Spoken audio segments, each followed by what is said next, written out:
Erev Tov Rabotai, we are continuing with our Mishna Yomi Masechet Shabbat. We are up to Perek Hey Mishnah Bet. Today's Mishnah should be Le'ilu Nishmat, Neria ben Tzvitlana, Aranbayev, and Liyahu ben Burcha Israelov, Menuchatam beGan Eden, Amen. This Mishnah lists articles that an animal may wear outside on Shabbat because they are needed to protect its body or help it function properly. Chamo Yotze Bamarda'at Bizman Shik Shuralo. A donkey may go outside on Shabbat wearing a saddlecloth for warmth as long as it was tied to the donkey before Shabbat. Now, the Mefarshim explain, donkeys tend to feel cold at all times. So to keep a donkey warm, a saddlecloth, which is a cushion that goes under the saddle, it would be put on its back and left there the entire day. Since the donkey needs it for warmth, it is not a burden, but an article of clothing. But nevertheless, a donkey may wear a saddlecloth outside on Shabbat only if it is tied on, because otherwise it might fall off and be carried by a person 4 amot in Reshut Arabim in public domain. Additionally, it must be tied on before Shabbat, as the Gemara says in Masechet Shabbat, page 53a. Once Shabbat begins, one may not tie it onto the donkey, even with knots that are permitted on Shabbat, because doing so is impossible without leaning on the side of the animal and using it for support, and using an animal in this or any other way is prohibited on Shabbat.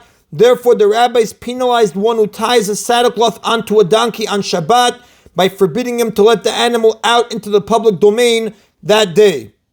Zecharim yotzin livuvin, rams, male sheep, they may go outside with their reproductive organs covered in a heart-shaped leather pouch. Now, the pouch serves to prevent weakness caused by excessive mating, and therefore it is a protective item which an animal may wear outside on Shabbat, as brought down by the Aruch HaShulchan, chapter 305, halacha 6. Now the Tiferet Israel points out the word levuvin derives from the shape of the pouch, which is that of a heart, lev, wide on the bottom and narrow on top to fit properly. Rechelot yotzot shechuzot kivulot uchnuvot. Ewes, female sheep, they may go outside with their tails held up to expose their reproductive organs, which the Rav explains. If the owner of a ewe wants it to conceive, he ties its tail up against its back, exposing its reproductive organs. Or we said kvulot, with their tails tied down to cover their reproductive organs, which the Rav explains when one wants to prevent a ewe from conceiving. For example, it's nursing. He ties its tail to its legs, covering its reproductive organs. Or chivunot, with their bodies covered in a garment to keep their wool clean, which the Rav explains on the day a ewe is born and its fleece is perfectly clean, a garment is tied around it to protect it from becoming soiled.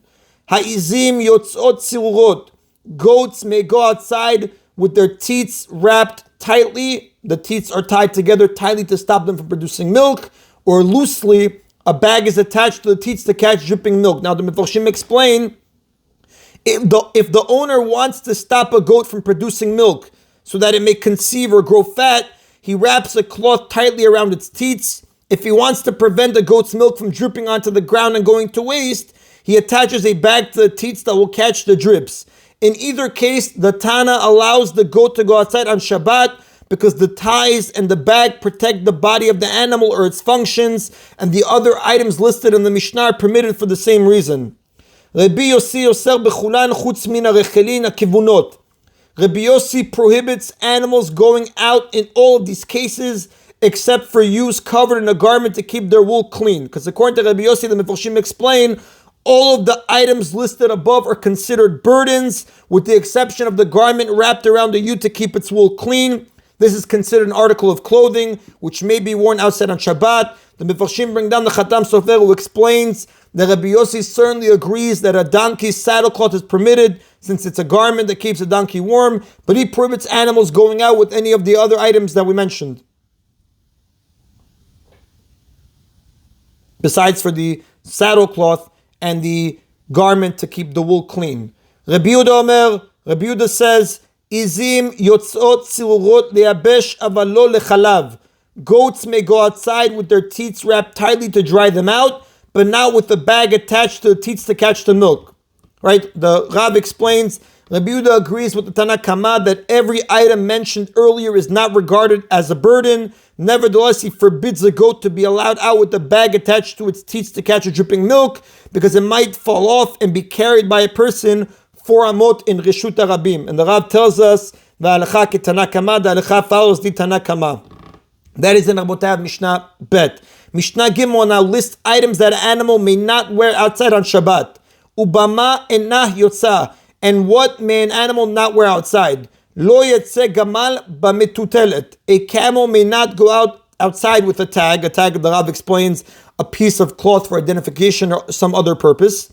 A camel may not go outside with a tag tied to its tail, because the Mefarshim explain it might fall off and be carried by a person 4 amot in a public domain. Now, a tag is not considered a burden, however, since it's a necessary accessory and normally worn by the animal. The whole reason to prohibit it is that it might fall off and be carried by a person 4 amot in a public domain.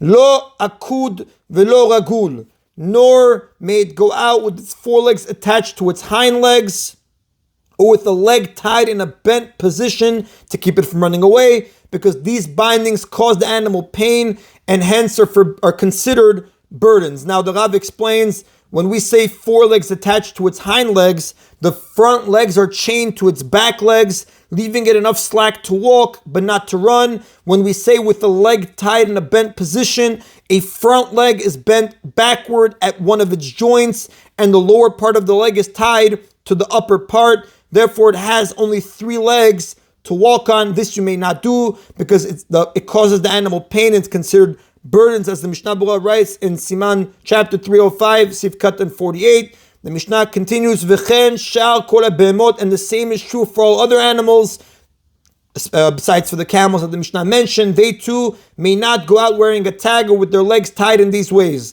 Now the Mishnah teaches how one may lead a number of camels on Shabbat.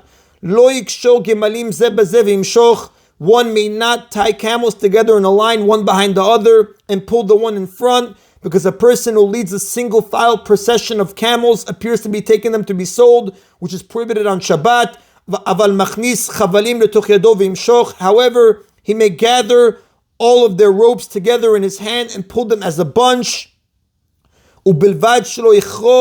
Provided that he does not wind ropes of wool and linen together around his hand, because that would be prohibited under the law of shatnez. Now the Mefarshim point out, when we say he may gather all of their ropes together in his hand and pull them as a bunch, the Rav explains the ends of the ropes may not dangle more than a tefach from his hand, because then he will appear to be carrying them. And the Rav explains regarding the last line of the Mishnah, that